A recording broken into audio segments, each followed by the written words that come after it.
Hey, thanks for joining me today. It's a Friday, Fact Check Friday, the 16th of April. First, flame on. Thanks, everyone, for hitting that like button, subscribing, sharing, all that good stuff. I'm going to ask one more thing of you today.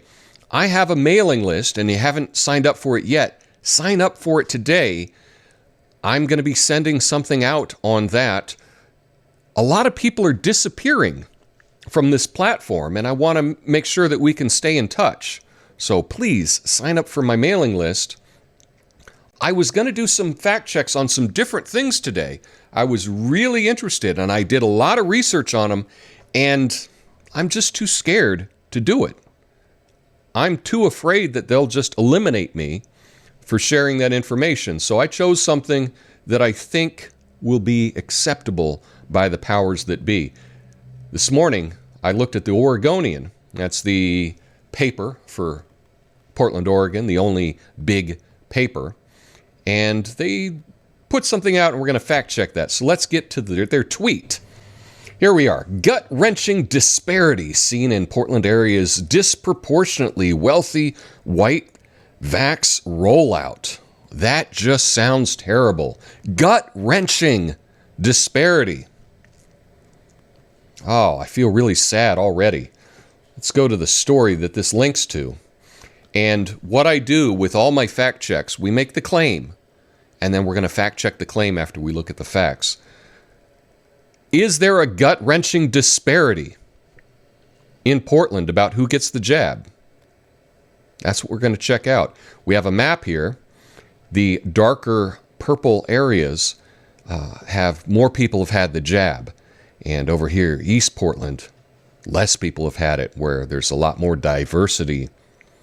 So let's dive into it and figure out what's going on here. It says, people living in Portland's lower income, more racially diverse neighborhoods, hardest hit by C-19, have gotten far fewer jabs than people living in whiter, wealthier neighborhoods. An analysis by the Oregonian has found the latest evidence that the state is failing to fulfill its promise of racial equity in its jab rollout. Despite repeated pledges from Governor Kate Brown and other state health officials that Oregon would prioritize the jab for communities of color, the analysis uncovered striking geographic inequities in who is being inoculated. Well, that just sounds terrible. Do you believe it? I'm going to make a guess that if you've been following my channel for a while, you already can see the issue with what they're claiming. Okay? Is there a gut-wrenching disparity? Let's get into the numbers a little bit more. So here's the map. We have it by zip code. So over here on the left side of the map, you'll see a lot more darker colors. Lake Oswego is like Raleigh Hills and the West Hills, where more people have had the jab than over here in East Portland, right out here, like Centennial and whatever. A lot less people have had it, where it's more diverse. I wonder if there could be any other reasons why less people in East Portland have had it than, say, Raleigh Hills in West Portland. Now, I want you to keep in mind something. Anytime you see a story about race and you're comparing the outcomes of different racial groups, keep this in mind. The median age for a white American is 58. There's more 58-year-old white people than any other age in the U.S. And for Hispanic or Latinx, if you will, there's more 11-year-olds. Yeah, let that sink in. For blacks, the most popular age, 27. So when you hear something like this group on average makes this much and this group on average makes this much, and you go, wait a minute, you're telling me a 58-year-old makes more than a 27-year-old? Color me surprised, right? You're not comparing the same thing at all. And that's what the Oregonian is doing here. We'll dive into the demographics just a little bit, just to show you what's going on here. But if we just look at median age by gender in Portland, right, in Raleigh Hills, average female 48.4. Portland overall is 37%.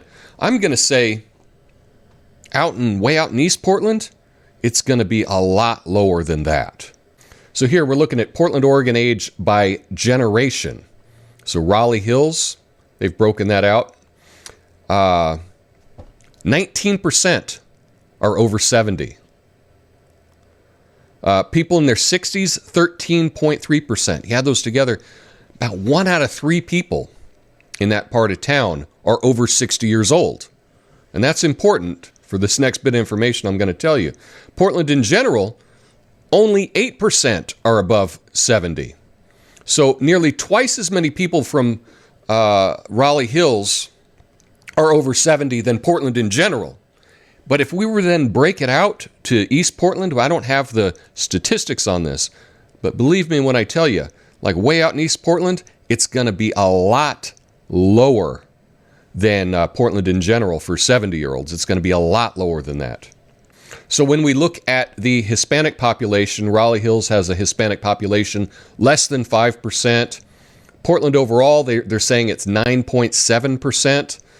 I'm going to tell you, East Portland, this neighborhood that I'm talking about, that they're saying did not get the jab very much, I'm going to say it's at least a third Hispanic, if not more. In fact, let's look at the breakdown here. Raleigh Hills, this neighborhood, the median house value is $675,000. They're doing all right. Again, it's not a super wealthy area, but it's, they're doing pretty well. Okay, the average income is $82,000. We'll compare that to Centennial out in East Portland. We got crime stats, and boy, they don't look good. We got this and this and this and this. Whew. Yeah. Average household income, $51,000, so a lot less average income. The the houses cost a lot less. Income is less. Now, why this is important, these demographic differences, is who's even allowed to get the jab. Right now in Oregon, all people over 16 can get it next Monday. I'm not allowed to get it right now, and I'm older than you think I am. But right now, you have to be 65 or older to get the jab, or there's lots of things if you work at a healthcare facility or you're a frontline worker, they have different jobs, or if you have different health conditions, you can get it. But it's not available for everyone right now. It's not even available for everyone. I couldn't get it if I wanted to. And, but, people over 60 could get it. Now, the demographics of these two neighborhoods are so important when we're checking out this claim, as if there's some kind of gut-wrenching disparity. But when we look at the differences in these neighborhoods on this graph, this area of town has a whole lot more old people than this area of town. A whole lot less old people. And right now, pretty much you have to be 65 or older to get the jab, unless you are a teacher and there's different other caveats that they'll allow to get it. But people out here aren't even allowed to get it yet. And all the old people living in this part of town are. So I don't know. You tell me, does this map show a gut-wrenching disparity seen in the rollout of this disproportionately wealthy white jab rollout?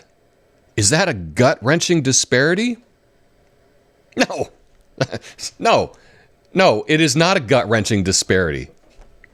Areas with older people, or more people, are going to have the jab than areas with younger people. And guess what? In this country and in Portland, white people are a lot older on average than Hispanic and other minority groups. Those are the facts. this headline, this story from the Oregonian, where they actually claim that they did an analysis of this. Whoever did this analysis is a joke. There was no analysis here whatsoever. They just looked and said, well, this group got more than this group, so therefore racism. It's not how it works.